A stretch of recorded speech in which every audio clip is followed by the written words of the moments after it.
In this video, we'll be looking at some baby polar bears. Actually, we'll be doing an introduction to cells. This is actually the very first topic that is normally done in biology. So let's get into it. Here we have Phineas. Hopefully you know the movie Phineas and Ferb. This is Phineas. Now, he is going to be our everyday human, okay? And if we look at him really closely with our eyes, what do we see? Well, we see nothing, right? We just see our skin, and it actually starts to get quite blurry. It starts hurting our eyes if you look really closely at you. Really closely at yourself. You can try it. Now, if we look even closer, say we had some other way, and we kept looking closer and closer, eventually what we will find is the smallest living structure that we're made of, and that's a cell. Okay? We're made up of many of these. In fact, we're made up of 10, not 1,000, million, billion, we're made of 10 trillion cells. Okay, so many cells. So depending where we look on our body, we'll have different kinds of cells. So when we look in our eye, or we look in our mouth, or we look on our arm, or look in our muscles, we won't see the same kind of cell. The cells will look slightly different. They will have different characteristics. And this is important because different structures of cells allow them to have different functions, right? It's like when you look at a bodybuilder, they are made a certain way, right? They are bigger, they're buffer. That means they're going to have a different function, meaning they will be stronger than other people. And then you might look at, let's say, maybe a person isn't so big or not so strong, but maybe they have, their brain is more developed, so they are smarter. They have a slightly different structure and therefore a different function. Maybe someone has really big hands, and that allows them to be a better arm wrestler or a better anything else, like anything that makes big hands useful, right? So that's my point here. Different cell structures, different types of cells will give you different functions. And with all of these different cell types, in fact, we have over 200 different cell types, including muscle cells, skin cells, intestinal cells, many neurons, brain cells, many different types of cells. And with a combination of all of these different types of cells working together in our body, we are able to do incredible things, right? We can move, we can think, we can solve problems, we can be happy, sad, all these different things. So all of these different cells working together and having different functions due to their different structure allows us to be as complicated as we are. Okay. Now, in fact, the smallest and the biggest cells in our body are the sex cells. So a female will have the biggest cell possible, and that's an egg. And the male will have the smallest cell possible, and that is a sperm cell. So both the biggest and the smallest cells in our body is the sex cells. That's just a fun fact. Now, this is basically what I was saying. Okay, so all of our cells are made of a similar basic structure, meaning that they have a nucleus, some organelles like mitochondria, a cell membrane, all of these things. So they have the same basic structure, but they have specific things that are slightly different, like specific things that these cells do different, and that allows us to be so complicated. Now that's the basic idea of what a cell is, okay? Just know it's super small. If we zoom in far enough, we can see it. We have many different types, and that allows us to do many different kinds of things and look the way we do and behave the way we do. Now, how can we see these cells? I was mentioning, when you look with your eyes, what happens? You can see your skin and maybe some hairs, but it starts blurring. You can't see cells yet, right? Now, what if we use a magnifying glass? If we use a magnifying glass, maybe we can see a bit better, but still, can we see cells? No. You'll still just see your skin and some hair and some very small things, but no cells yet, right? So how can we even see cells? Like, how did people discover this thing called a cell? So what they did was they pretty much used this logic. They started with their eyes, went to a magnifying glass, and then were like, what if we go even closer? And then they found a microscope. And then they made that microscope be able to zoom in even further and further until eventually they made a microscope so good that they could see these circular things or these structures called cells. and this is the smallest thing they could see.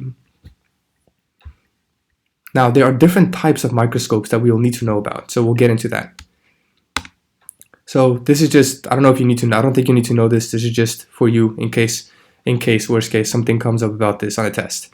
So microscope was invented in 1590, so very, very, very long time ago, by a guy called Zacharias. Ever since then, ever since the invention of the first microscope, pretty much what's happened is they just made better and better microscopes that are the same thing, but they can just zoom in further or make a better image than before. That's basically what's been happening.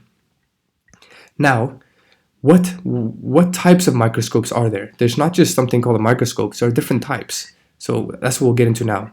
So say we have here the Hulk, okay? Instead of Phineas, he's going to be our human now.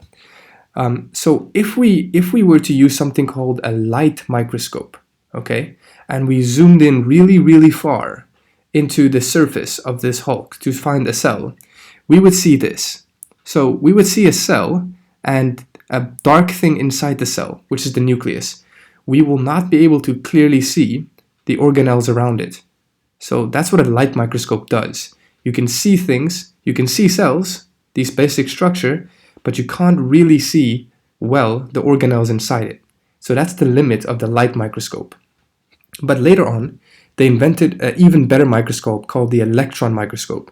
And with this one, if we zoomed into Hulk really, really far, we could see that same cell, but we can see the organelles around it far more clearly. Okay, so the electron microscope was an improvement, could see even smaller things than we thought we could with the light microscope. So there's some basic differences that you need to know about the light microscope and the electron microscope. This is a typical question coming up as like a 5-mark question, compare and contrast the light and electron microscope, or you might get a multiple choice question on this. So it's better to know this. It's not complicated, so just get into it.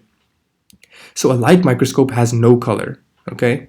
No color. That means when you look at an image of like you take a light microscope and you put a piece of your skin onto it and you look into it, you won't see color. You will see the cell outlines, but you won't see color. So the reason why scientists are able to make these microscope images look as though they have color is because they dye it. So let me show you here.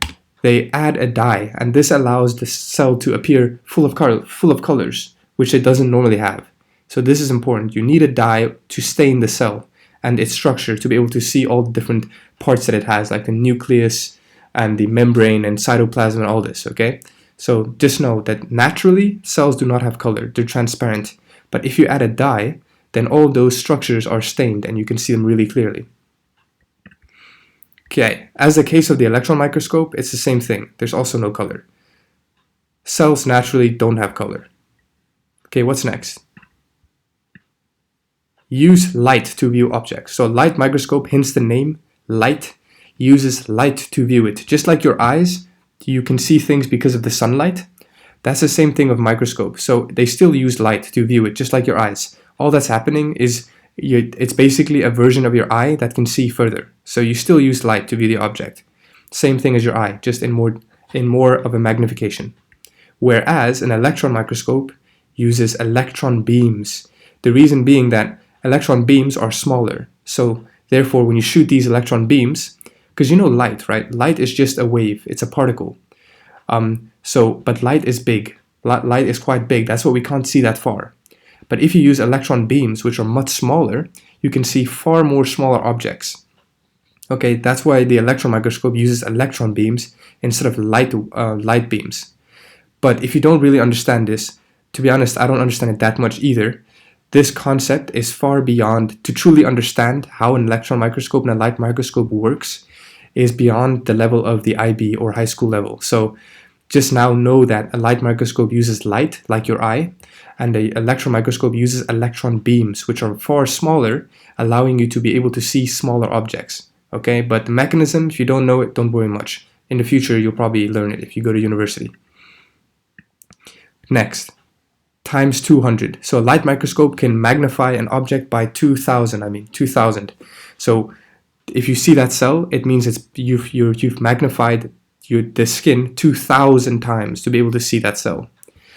Now, for an electron microscope, you can magnify an image by much more, 500,000. So that's why you're able to see these organelles more clearly than you can in a light microscope, because the light microscope can't see that far. Okay, they don't have as high of a magnification. So this 2000 refers to magnification. This 500,000 is a much larger magnification. Okay, this is a complicated point here. It's difficult to understand this. So what do I mean by 200 nanometer resolution? So a light microscope has a 200 nanometer nm resolution, whereas an electron microscope has a 1 nanometer resolution. So in this case, it sounds like the light microscope is better because it's like, wow, it has a bigger resolution, whereas this one has a smaller resolution. No, 200 nanometers is a size, right? Is a size of an object. So this means that an electron microscope can only see clearly until 200 nanometers. So resolution essentially means how blurry something is. So if the resolution is high, that means there's no blurriness. If there's a low resolution, that means it's very blurry. So this, basically, the light microscope is very clear, so there's no blurriness until 200 nanometers. Anything smaller than 200 nanometers will become blurry. So it's kind of like this idea here. When it sees the cell, it can't really see the organelles because they get blurry. The resolution is not good enough of a light microscope compared to an electron microscope to be able to see these organelles. So when I say 1 nanometer resolutions, that means this electron microscope can see things clearly and no blurriness until even 1 nanometer, so 200 times smaller than a light microscope. So until 1 nanometer, everything is still clear. Whereas light microscope, until 200 nanometers, everything is clear. Below 200 nanometers, things start becoming blurry, and that's when you need an electron microscope. Okay, last point. Living organisms can be examined. So if you put a living cell and you view it by a light microscope, it's fine. You'll still be able to see it because you're just using light, and light is not deadly. But with an electron microscope, since you're using electron beams, they're a bit more dangerous. So by trying to view an organism, you actually kill it in the process. Therefore, living organisms can't be examined using an electron microscope. But for a light microscope, it can, because light is not dangerous, but electron beams are. So at the end of the day, when you use an electron microscope and you see a cell, that cell is already dead. You're seeing the leftovers. It's basically like seeing a human that is alive and a dead human. They both still have the same structure. The one is just dead and the one's alive, but you can still see all its parts. That's the same with a cell. So just because a cell is dead doesn't mean it's going to be destroyed or anything. You'll still be able to see all its parts. It's just not doing anything anymore. It can't replicate or make anything, but it's still there. Its structures are still there. So I hope this is clear between the difference between light microscope and electron microscope.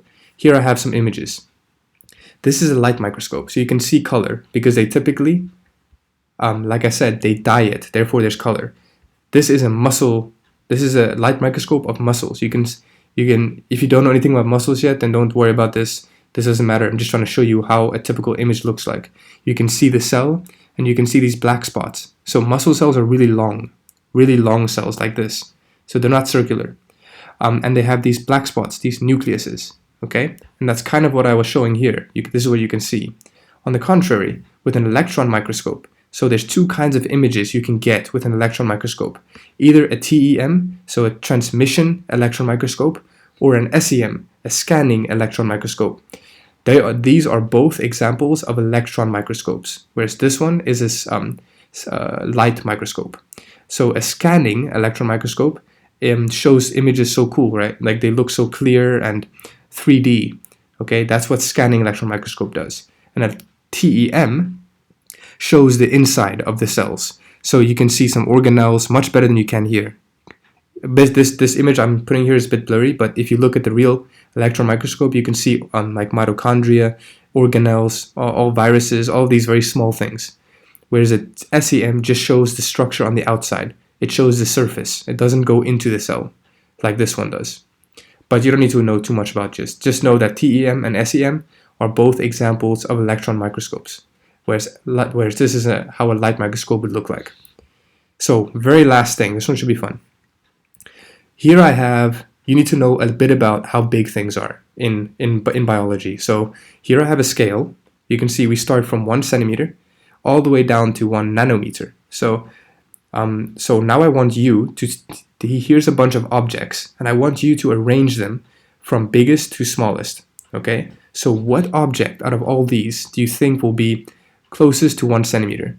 Do you think it's going to be the smallest thing visible by a human eye, a bacteria, a virus, a plant cell, a human cell, a mitochondria, a marble, a full stop, a molecule? Which of these will be more towards this side? So hopefully you said a marble. A marble is about 1 centimeter, right? And what is smaller than a marble, but not too small? So what do you think will be about 1 millimeter? Maybe a full stop, right? Pretty small. What do you think will be about 100 micrometers? In fact, that is the smallest thing visible to the human eye.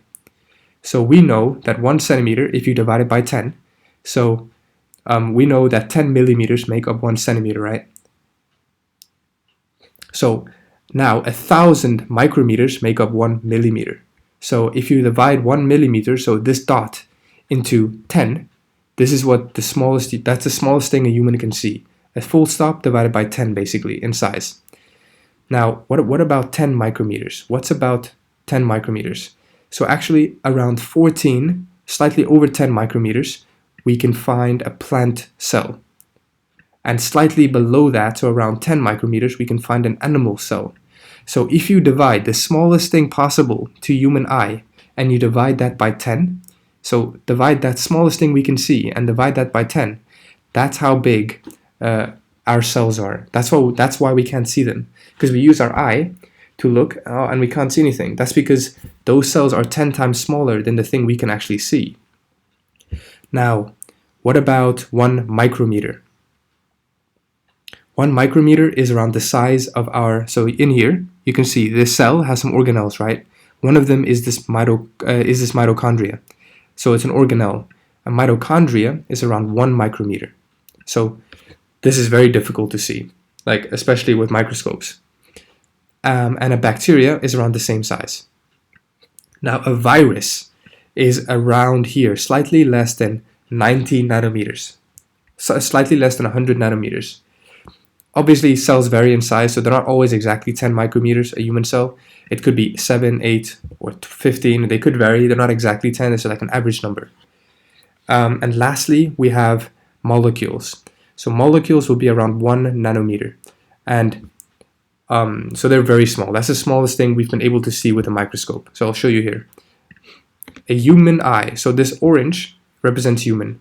Our human eye can see anything until the size of 1 micrometer. Anything above that we can see. We can see dinosaurs, we can see elephants, whatever, right? Very big things we can see.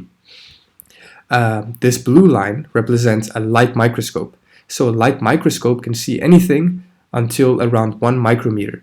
So that is like basically the size of a nucleus or an organelle, like a mitochondria. And that makes sense because when we look here, we can see that these nucleuses, but we can't see anything smaller. So that's what a light microscope does. Now, even smaller than that, until 1 nanometer, we can use an electron microscope. So using an electron microscope, we can see viruses, we can see small molecules that we can't see using our eyes or a light microscope. So I hope this was useful, this video. In the next video, I'll be talking about the cell theory, which is kind of an add-on to this topic.